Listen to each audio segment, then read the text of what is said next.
she was trapped in the mud for 60 hours on top of her family's corpses. In the Omaira tragedy, this in Colombia, her death was broadcast live before the helpless eyes of the entire world. This is the terrible story of Omaira Sanchez, the 13-year-old girl who agonized for 3 days in full view of everyone, and her heartbreaking last request. A tragedy that occurred 35 years ago that still moves people even today.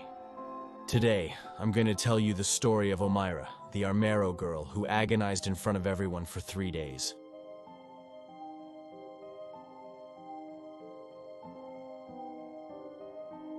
"Go eat and bring me some cookies," Omaira would say with a smile. And that's how I start today's video. The girl speaks softly, an innocent look, full of wisdom and resignation for her scarce 13 years. Her short, curly hair frames her face and reveals little earrings that, despite the extreme circumstances she finds herself in, have not left her ears. And I tell you this because that's all you can see of her. The rest of Omaira Sanchez Garzon's body is impossible to see. It's under a dark and thick mud that embraces her as if it wanted to end her life. Her hands hold onto a stick that crosses at the height of her head. Her feet rest on the submerged bodies of her family members who are no longer alive. It's like, to put it in some way, a castaway clinging to a plank lost in a black and thick sea. Her big black eyes that see everything and, most importantly, without complaining, to a world that is a helpless witness to how her life is slowly fading away. With a shrunken heart, or to put it in another way, with the heart in hand. The whole world holds its breath when seeing the images that parade on the television screen. Omaira, on the other hand, in solitude, but at the same time in the crowd. The rescuers bring her cookies and cry hidden because they feel useless in the face of such a challenge. They are aware that they lack tools, but they cannot crumble because the girl is strong and intends to be taken out of there. The people, on the other hand, the only thing they can do is pray for her, and that a miracle happens that in the end never came. And now, if, with this, I explain to you what happened that day. It's 9:09 of the night on Wednesday, November 13, 85. The Arenas crater of the Nevado de Ruiz volcano, which is 5. The response is 351 yards above sea level, threatens with incredible ferocity. From its interior emerges the heat that melts part of the glacier's ice. The water merges with mud, lava, and huge stones and begins to move. There are 4 waves that successively descend the slopes at about. The response is 37.28 miles per hour. The enormous mass descends, adding rivers until it transforms into a gigantic bulk. It buries everything that stands in its way towards the population of Omaira, which is about the response is 29.8 miles from the volcano.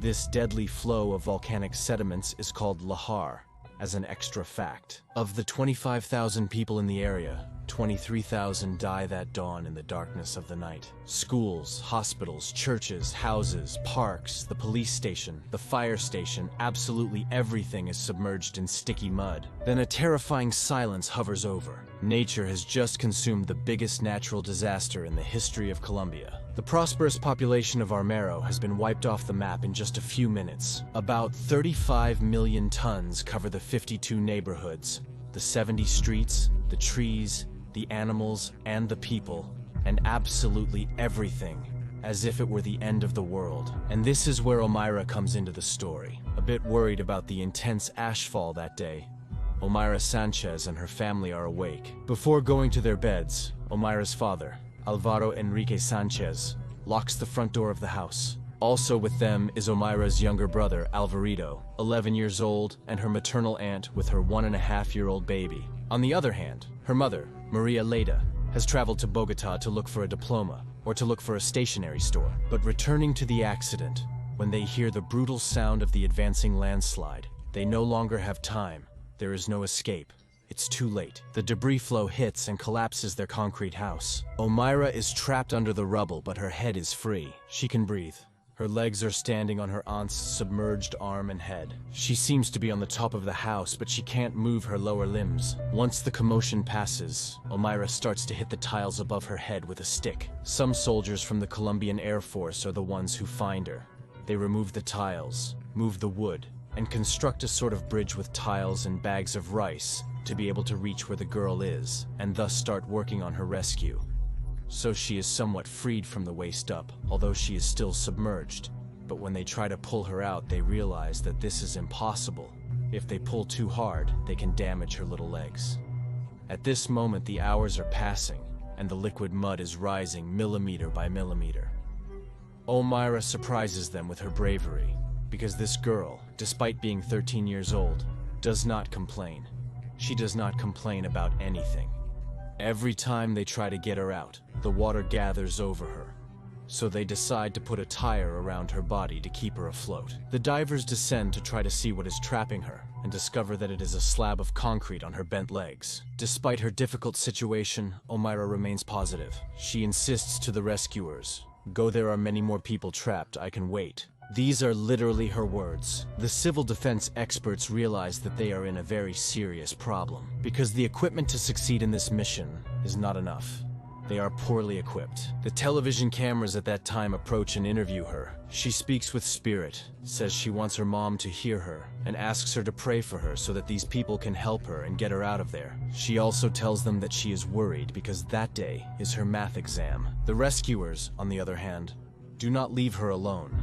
They take turns staying with her day and night. During the second day, they begin to seriously consider the possibility of amputating her legs. It could be the only way to free her. But as I was saying, they lack surgical equipment, and it's clear that Omaira could die in the attempt. But that's not all. There's something else that worries them even more. The water level is constantly rising, so they urgently need a pump to solve this problem. But the only one available is in the city of Medellin, too far to transport it in such a short time. By this time, the dark water is already approaching her chin, holding onto the same stick with the liquid almost touching her lips. Omaira does not lose her calm. She does not scream.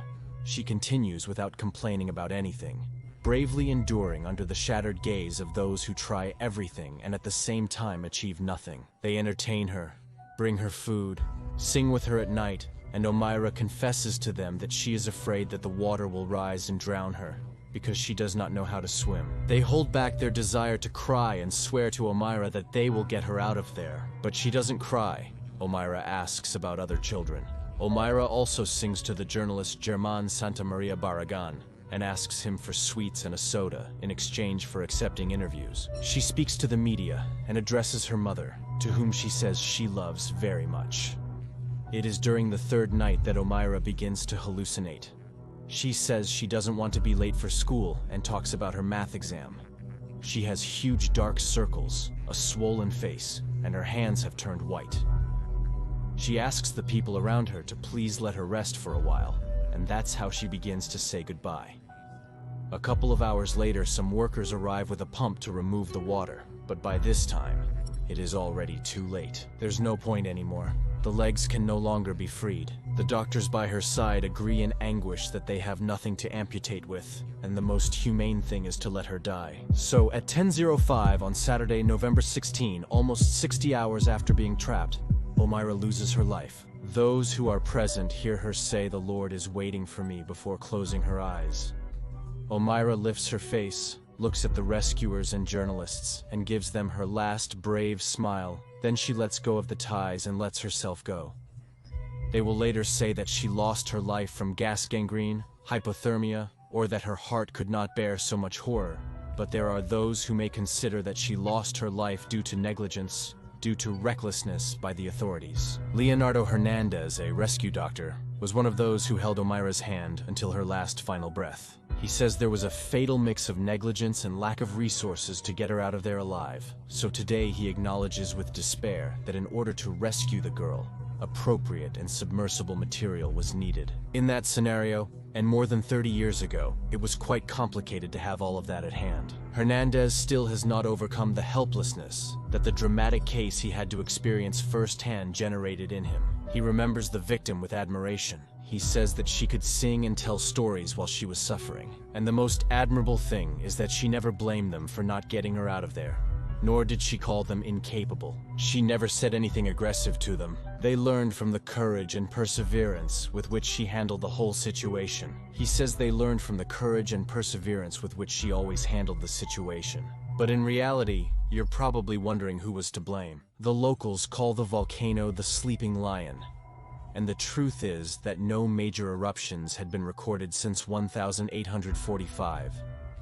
But in September 1985, as a result of the earthquake and phreatic eruptions near the volcano zone, officials realized that they had to plan how to carry out, if necessary, a successful evacuation. So in October, they prepared a risk map that was distributed among those they believed were in the most danger. The map was published by the newspapers, and yet many of the survivors commented that they had not heard or seen anything about the subject.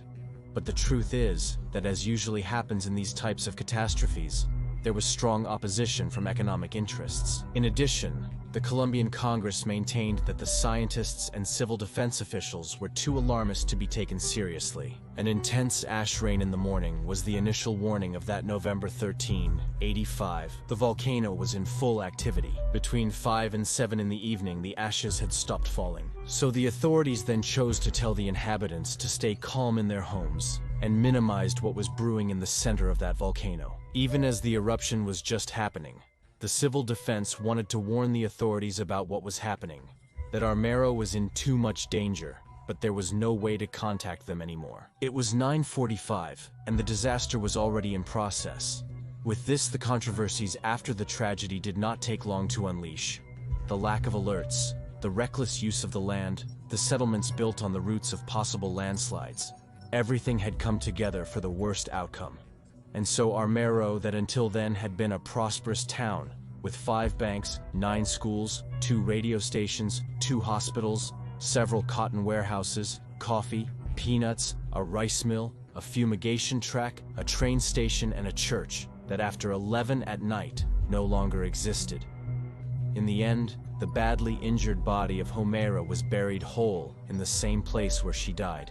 Her mother did not want her legs cut off to get her out of there. With the years, the grave became a pilgrimage center, a small shrine where they make requests and leave offerings. They venerate her as if she were in a certain way a saint. Some saw it as a sign from God and Pope. Second knelt in front of her grave when he visited Omaira in July 86, 3.5 decades later. The huge cemetery is a plain full of crosses. The few buildings that remain standing are in ruins and cornered by the undergrowth. They would like Omaira to be a large garden full of flowers to dignify their 23,080 loved ones who were lost that day. The city of Omaira no longer exists. The voice of Omaira Sanchez, however, continues to try to make herself heard, so that the same bitter stories are not repeated. And curiously, the volcano is still active according to the Volcanic Surveillance Center of Colombia. The fusion of only 10% of the ice could produce mud flows, with a volume of up to 200 million cubic meters exactly like that. Day in 1985, the lahars could travel up to, the response is 62 miles in 2 hours, and put 500,000 people at risk. But it seems that humans always insist on stumbling over the same stone. If you enjoyed this video, remember to follow me on social media. On Instagram as Pepe Mysterio Mex, on Facebook as Pepe Mysterio Mex, on YouTube as Pepe Mysterio, and on Twitter as Mysterio Pepe. My name is Pepe Cerecero, and this is Pepe Mysterio.